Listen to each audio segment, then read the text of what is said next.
Namaste, welcome to the guidance classes for the Group 1 services conducted by the TSAT.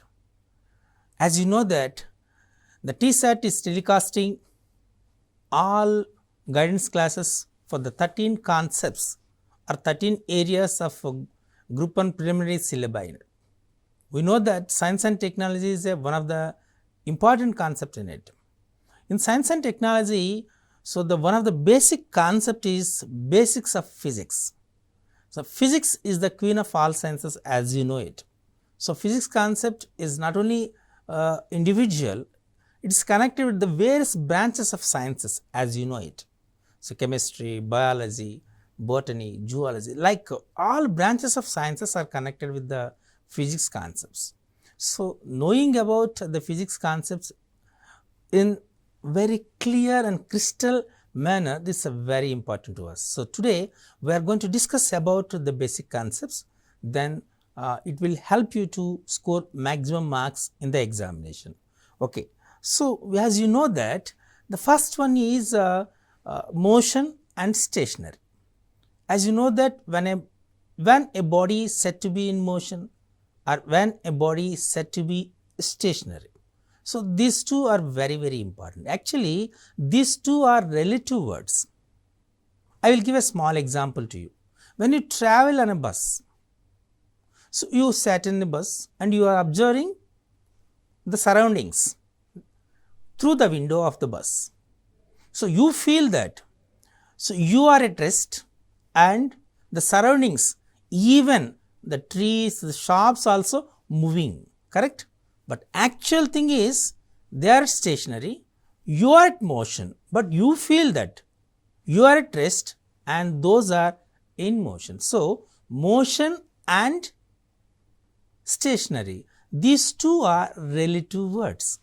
Okay, the physics commonly use the velocity and acceleration to characterize the motion. So here the velocity refers the motion in a specific direction.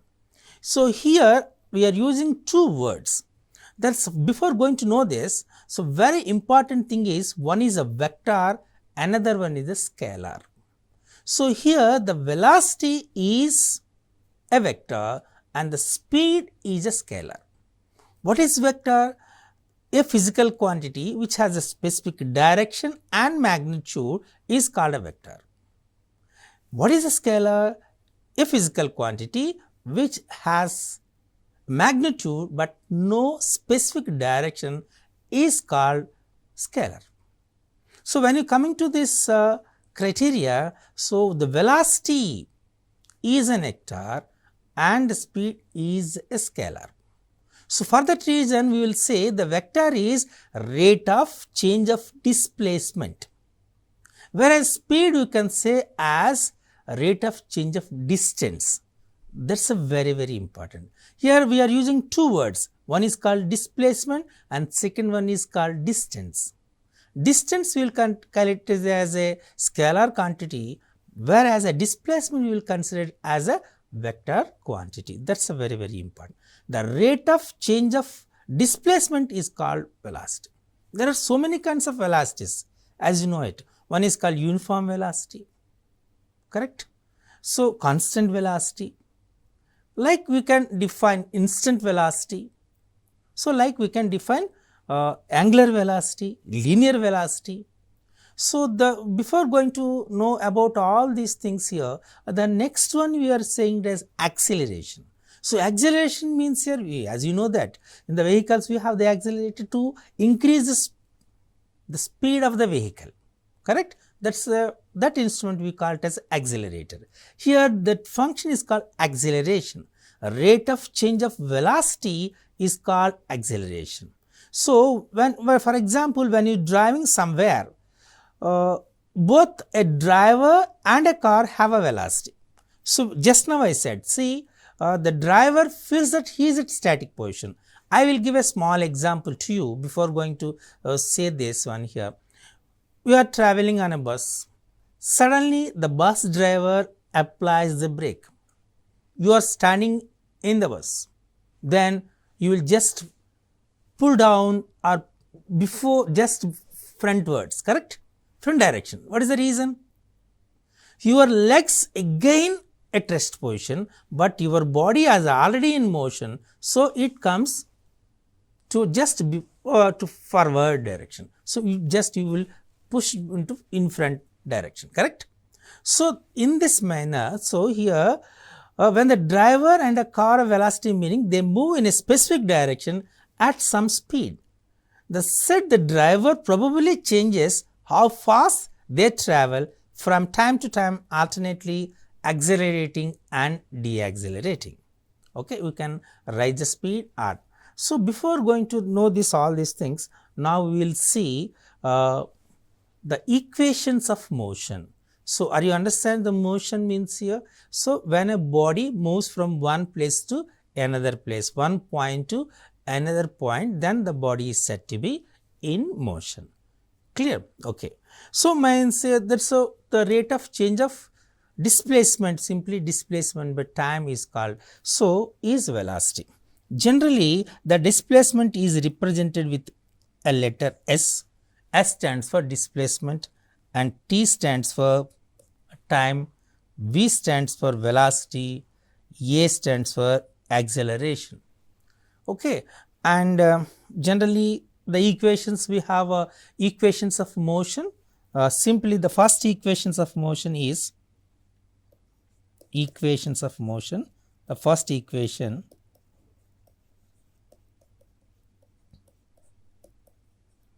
V is equal to U plus AT.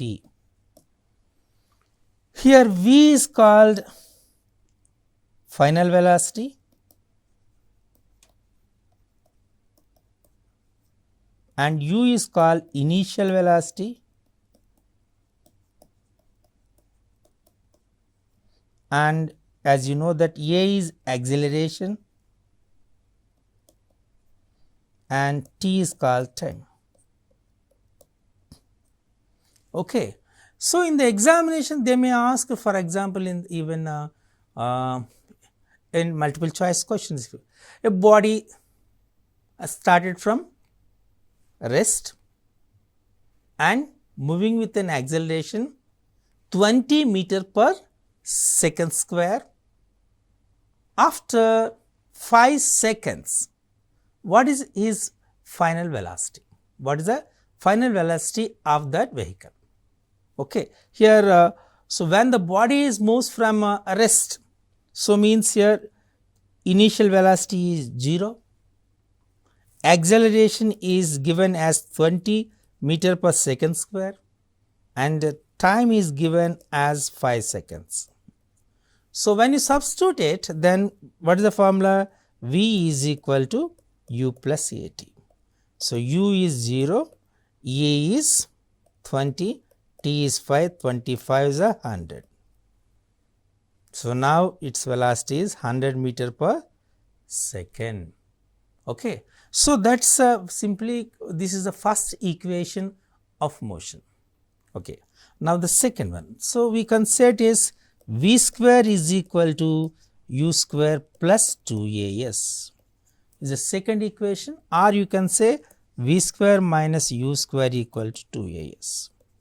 As you know it, V is the final velocity, U is the initial velocity, A is acceleration and S is the displacement. Okay, this is second one. The third one is S is equal to UT plus half AT square.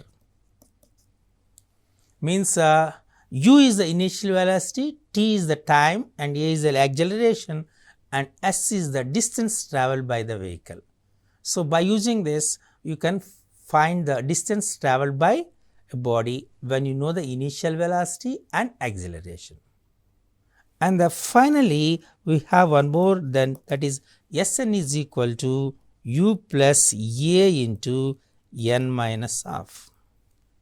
This is the distance travelled by the body when it's started from the rest in the nth second. So here this is t seconds, this one is nth second. So these are the different formulas, or simply we called as equations of motion.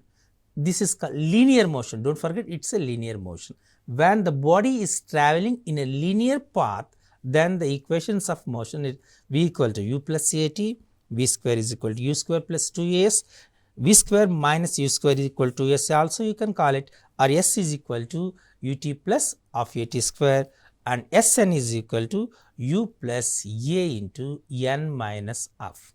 Okay. So, when the body is traveling in linear path. Okay. Now, we will see if the body is traveling in a vertical path, if the body is traveling in a vertical path, if you want to know about it. So, means for example, a body is projected upward direction, or body is dropped from a downward direction, either upward direction or downward direction when you go on this here. Clear? So, here I am going to say this means when the body is projected upward direction, means it has initial velocity, and the very important thing is the acceleration will be considered as a equal to g, and the body is projected upwards. Projected upwards means here the gravity is always in downward direction. The motion of the body is in upward direction means both are in different directions. So, you will consider a equal to minus z, because they are in negative direction. Is it clear? And the distance travelled by the body s is equal to, we will say as h.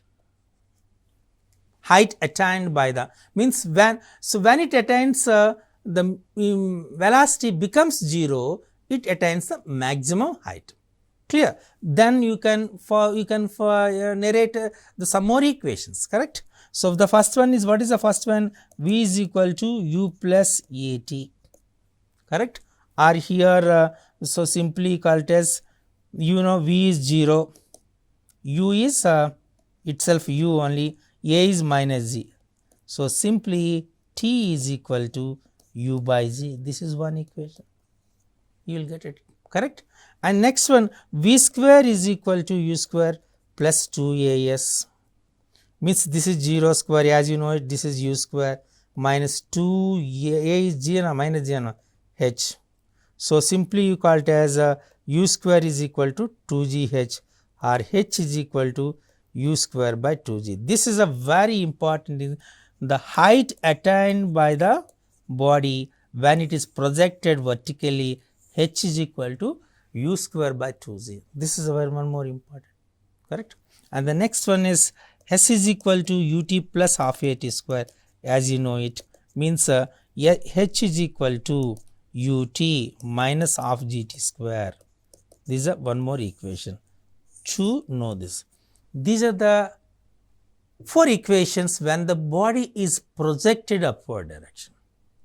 When the body is dropped from a certain height, means it has initial velocity, but the final velocity becomes 0. That's the same, means its initial velocity is 0 and final velocity becomes a maximum before it touches the ground, correct? Before it touches the ground, its velocity becomes as a maximum. This is very, very important. Here we are using the inertial velocity also. You can calculate u is equal to, already u square is equal to h, u equal to root 2gh. This is a very one more important formula. And the time of flight we call it as. Time of flight means when the body is projected with the initial velocity and it attains the maximum height and drops from that, means time of ascent and time of descent both will be same, that is u by g, correct? Or you can, the total time of flight we will consider as Ta plus Td, that is 2u by g. So, time of flight we call it as simply T is equal to 2u by g. This is a very, very important thing. Clear? So, like you can use this one, and the same time you can, the maximum height h is equal to, one more formula already I said, h is equal to u square by 2g. This is the height attained by the body. Clear? Okay. These are the different equations, and when it comes downwards, the very important thing here you will consider as A is equal to plus G. Okay. We will discuss about this gravity and all this. So, you have to learn of this one, the equations of motion. So, motion and rest, these two are relative words. So, for example, when the top makes a motion, after certain time it seems to be at rest, but it attains a maximum speed and we are unable to our eye. So, for each and every one there is a limit, even for eye also. When you bring any object less than 25 centimeters near to our eye, we are unable to see it in a very clear manner. So, for clear vision the distance is 25 centimeters. Clear? So, if even for ear also there is a limitation. So, if any two sounds comes less than 1/10 seconds difference time, then we are unable to listen it clearly. Clear? Like that is a limitation. And our ear also can hear the sounds of the frequency 20 Hz to 20,000 Hz. Okay. If it is more than this or less than 20 Hz or more than 20,000 Hz, it's not comes under the audible range. Clear? So, these are very, very important to know about it. Okay. So, now we have to know that the equation, when you consider the velocity time graph, see this is very important. So, we can draw the velocity time graph. So, we will take it as velocity here and time. On x axis we have to write a time, and the y axis if you draw the velocity. So, if that velocity time graph is like, means the body is in accelerated movement. Clear? The slope of this point, the line, will gives the acceleration, because simply A is equal to V minus U by T. Just now I said the equation V is equal to U plus AT, or V minus U by T is equal to A. Correct? So, means the rate of change of velocity is called acceleration. If the VT graph is like, means this velocity and time. So, means here there is it's parallel to x axis, then the body is moving in constant velocity.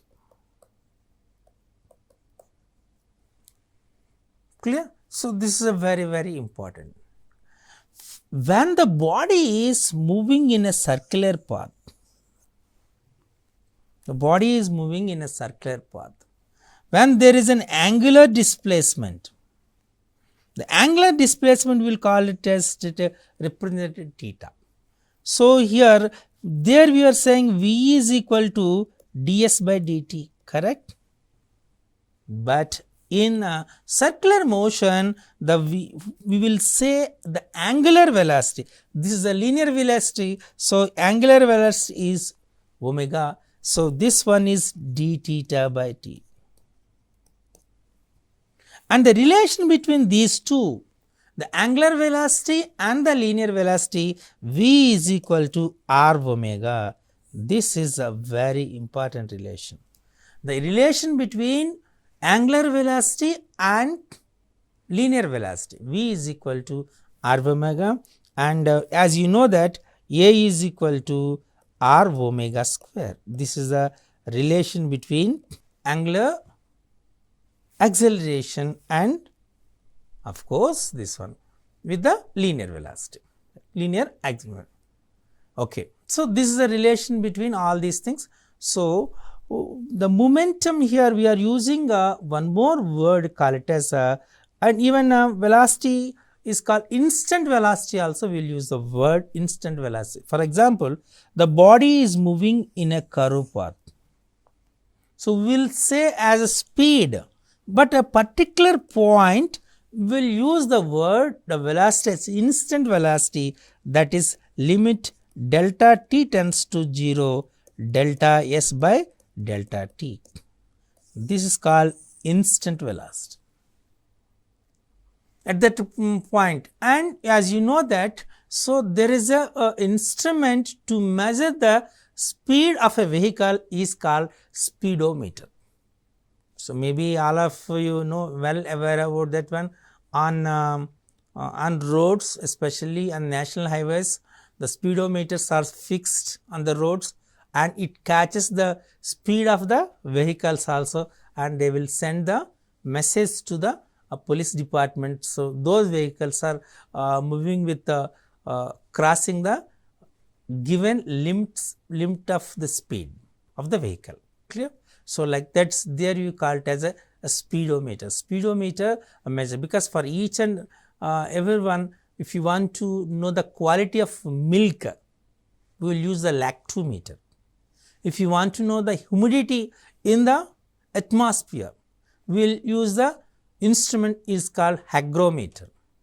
Like different kinds of the things. If you want to know the how much current flows through a conductor, means we will call it as ammeter. Whether the current passes through or not, whether current is there or not, we will call it as a galvanometer.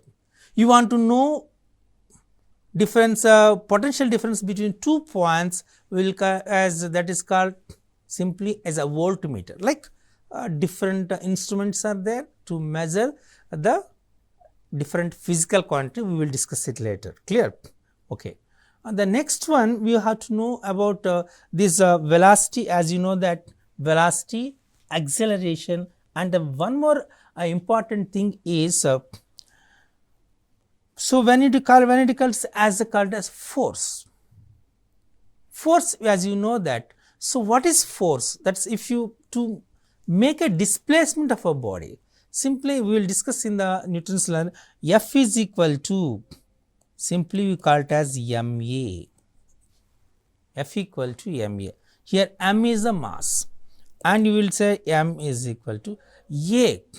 A is, so you can say as v minus u by t, or simply we say mv minus mu by t. Okay, mv minus mu by t. Simply means here mv is called here momentum. The rate of change of momentum is called force. The rate of change of momentum is called force. Clear? And you know that force is which kind? There is different kinds of forces: nuclear forces, weak forces, strong forces. Correct? So now we are going to, and we know that electrical force, magnetic force, centripetal force, centrifugal force, like and the units of force is generally we use the SI units. And the very important thing is there are four fundamental quantities. That is simply if we call it as length, mass, time, and temperature. Length. So in the SI units, the units is meters, mass kilograms, time seconds, and temperature it is Kelvin. Clear? So these are the four fundamental quantities as per the SI unit, means system of international system of units. Like so SI units for the force is Newton, and CGS units for the force is Dimes. So 1 Newton is equal to 10 to the power 5 Dimes. So that's a relation between the units of CGS and one more important thing is we have CGS units, FPS units, and MKS units. CGS units, FPS units, MKS units here. CGS units we call it as C means centimeter. So CGS 𝗹𝗶𝗺, 𝗪𝗂𝗺. Now I am writing the 4 fundamental LMT, means length, mass and time. In CGS, for centimeter it is, and mass it's gram, and SI in seconds.